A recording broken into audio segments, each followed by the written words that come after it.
Hello students, good morning. आज हम करेंगे हमारा next topic that is law of conservation of charge and law of conservation of angular momentum.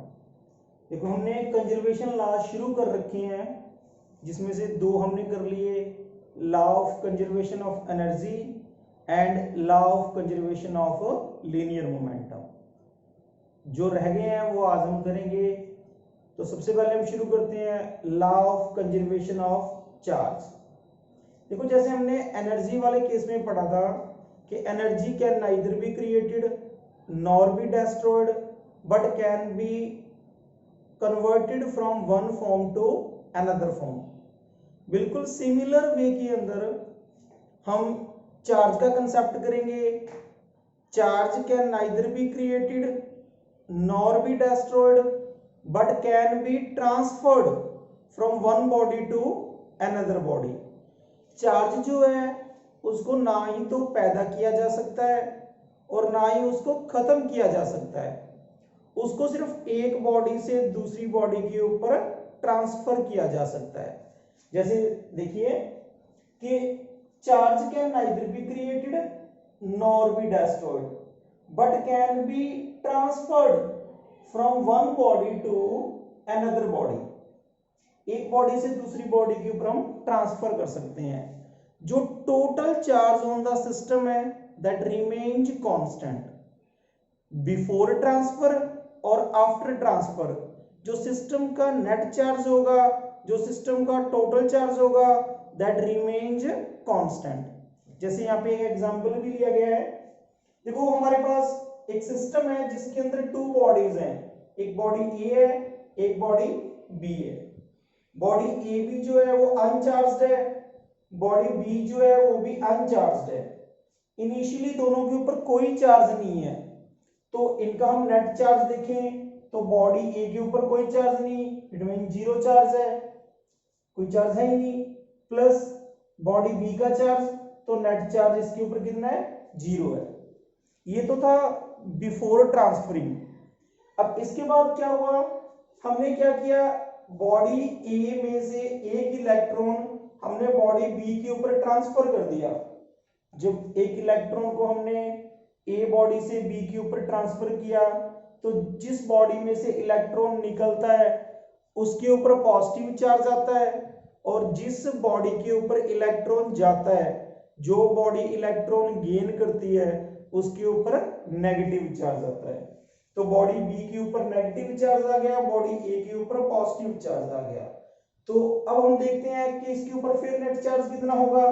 तो body ए के ऊपर कितना है, वन पॉजिटिव, तो हमने यहाँ पे वन पॉजिटिव ले लिया। फिर प्लस नेट चार्ज की बात कर रहे हैं, टोटल चार्ज की बात कर रहे हैं हम। बॉडी बी के ऊपर क्या है, वन नेगेटिव, तो यहाँ पे वन नेगेटिव ले लिया, तो फिर नेट चार्ज कितना मिला हमें, जीरो। तो बिफोर ट्रांसफरिंग और आफ्टर ट्रांसफरिंग जो नेट चार्ज है दैट रिमेन्स कांस्टेंट। तो यही कहता है हमें law of conservation of charge. उसके बाद है law of conservation of angular momentum.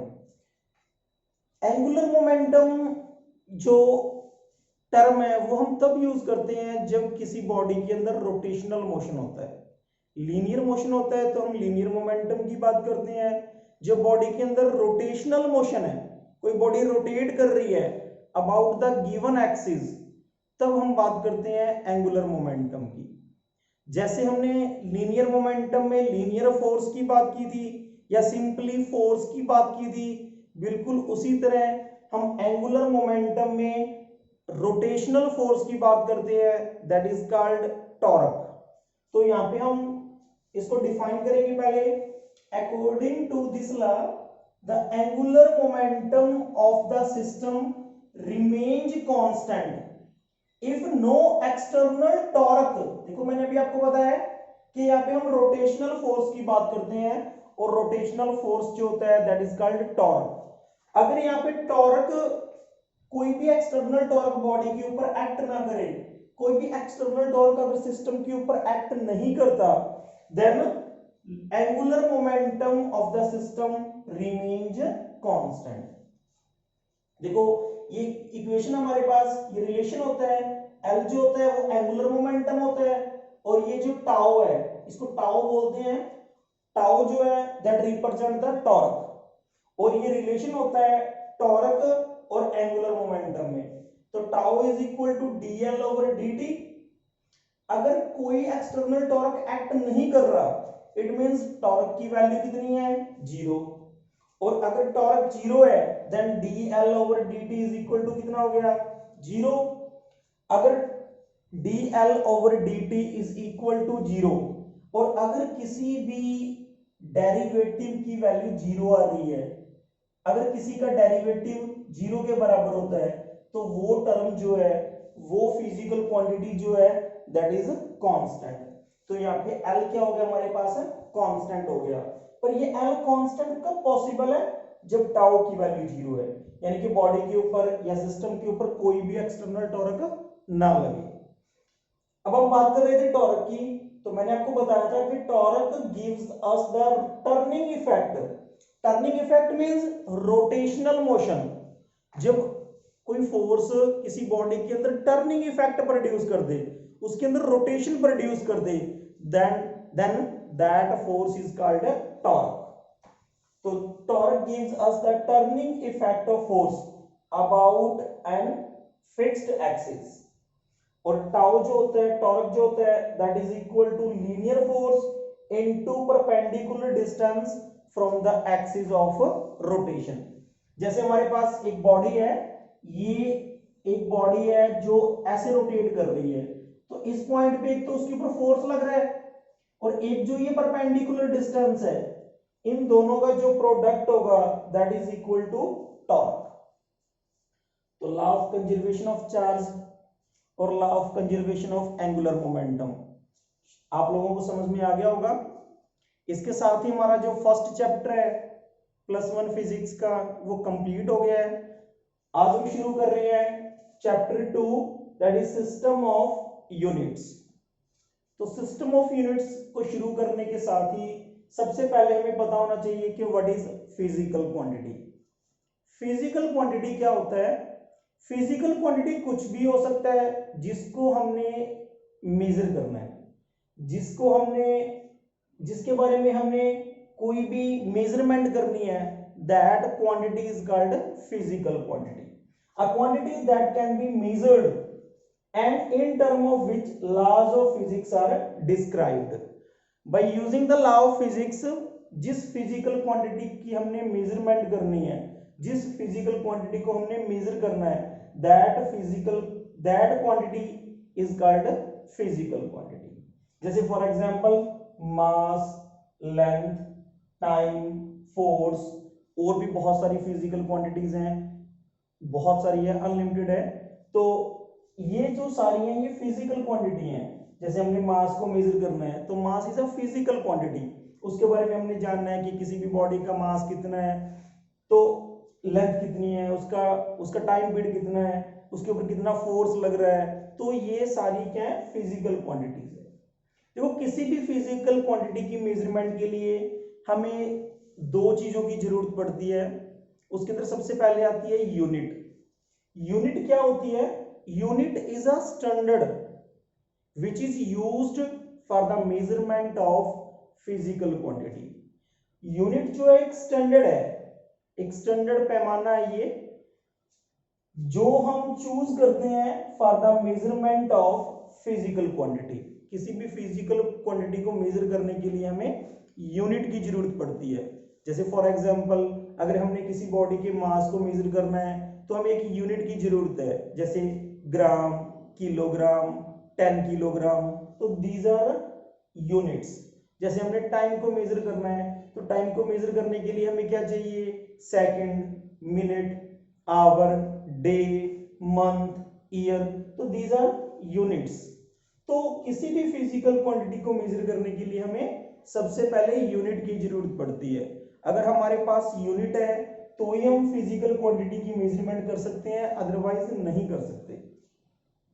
अब दूसरी क्वांटिटी, एक तो यूनिट है और दूसरा होता है इसके अंदर न्यूमेरिकल वैल्यू।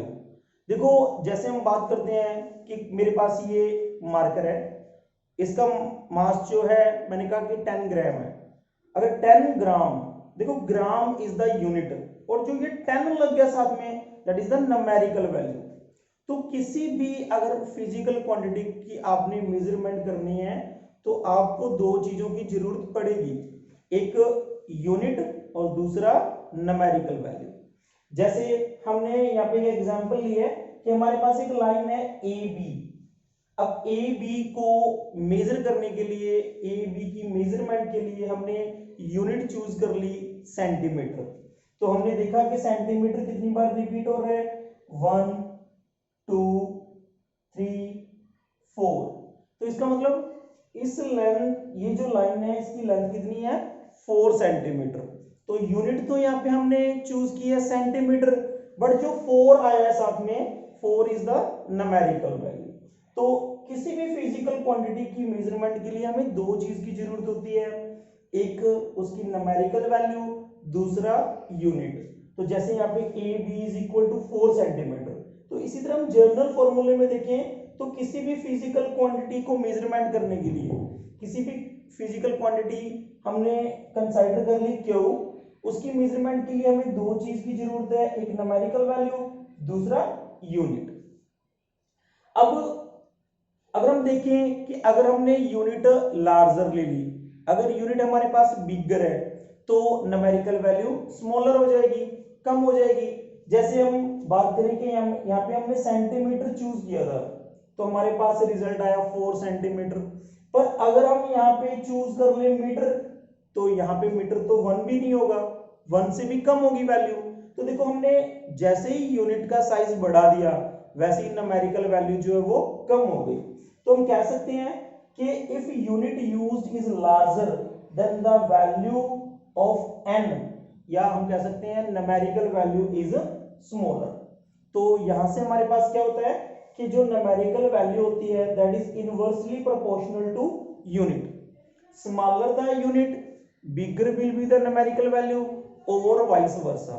उल्टा भी कह सकते हैं कि अगर यूनिट बड़ी है तो न्यूमेरिकल वैल्यू छोटी होगी, अगर यूनिट छोटी है तो न्यूमेरिकल वैल्यू बड़ी होगी। तो ये आज का टॉपिक हमारा आप लोगों को समझ में आया होगा। अगर इससे रिलेटेड आपका कोई क्वेश्चन हो तो आप मेरे से पूछ सकते हैं। और ये जो होमवर्क होता है आपका, ये डेली आप लोगों ने अपनी फेयर नोटबुक पे राइट करना है, और कोई भी आपका क्वेश्चन हो तो आप मेरे से पूछ सकते हैं। Thank you.